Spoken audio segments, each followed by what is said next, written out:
আসলে ওনারা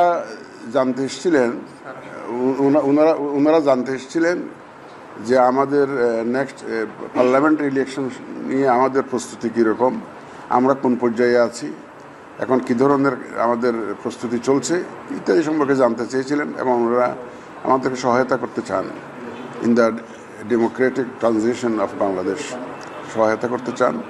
তারপর ফরেন অবজারভারের বিষয়ে জানতে চেয়েছেন। আমরা আমাদের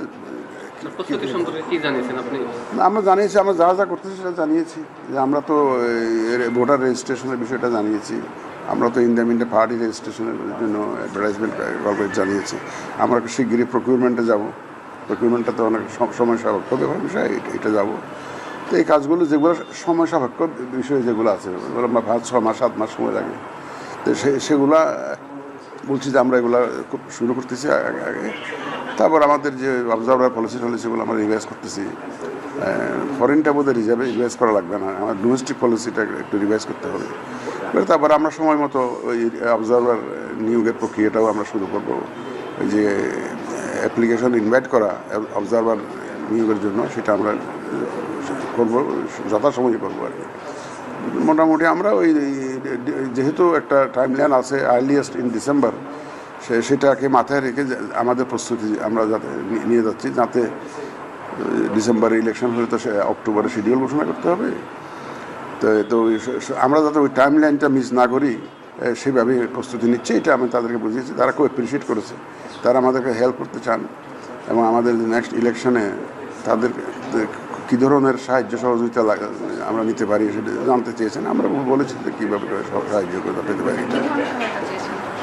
আমরা নর্মালি বলেছি যে দেখেন, আপনারা তো ধরেন এই যে এখানে ইলেকশন এজেন্টসগুলো আছে, একটা ধরেন একটা ক্যান্ডিডেটের যখন এজেন্ট থাকে, ও ইলেকশন কন্ডাক্ট রুলস জানে না, কীভাবে ইলেকশন পরিচালনা করতে হয়, কী কী নিয়ম নীতি জানে না। একটা পার্টির কর্মী বা একজন ক্যান্ডিডেটের পরিচিত বা কর্মী তাকে এজেন্ট হিসেবে নিয়োগ করে দিল, সে আইন কানুন কিছু জানে। তাদের যদি একটা ট্রেনিংয়ের একটা ব্যবস্থা করতে পারতাম, তাই এই কথাটা বলেছি। আর আপনারা যারা অবজারভার আসবে, এখন এই বাংলাদেশ সম্পর্কে জানে না, তাকে অবজারভার হিসেবে আপনারা নিয়ে আসলেন, কেউ একজন নিয়ে আসলো, নিয়ে আসার পরে সে আমাদের ইলেকশন সিস্টেম সম্পর্কে জানে না, আমাদের আইন কানুন সম্পর্কে জানে না, আমাদের বাস্তবতা সম্পর্কে জানে না, তাহলে তখন তো তাদের রিপোর্টিংটা প্রপার হবে না।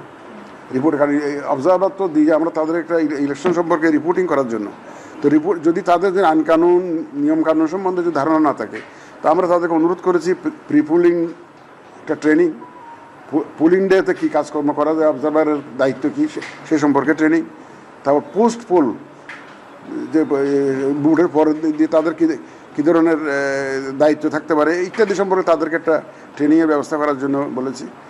যে তারা বলছে যে তারা করবে। আর ডিফিডের সহায়তায় তো ওই যে আইএফএস এখানে কাজ করছে, আমাদের অলরেডি ট্রেনিংও একটা করেছে। যাই হোক, বিভিন্ন সহায়তা কীভাবে করতে পারে এগুলো নিয়ে আলোচনা হয়েছে। তারা স্যাটিসফাইড, আমাদের প্রোগ্রেস নিয়ে তারা স্যাটিসফাইড।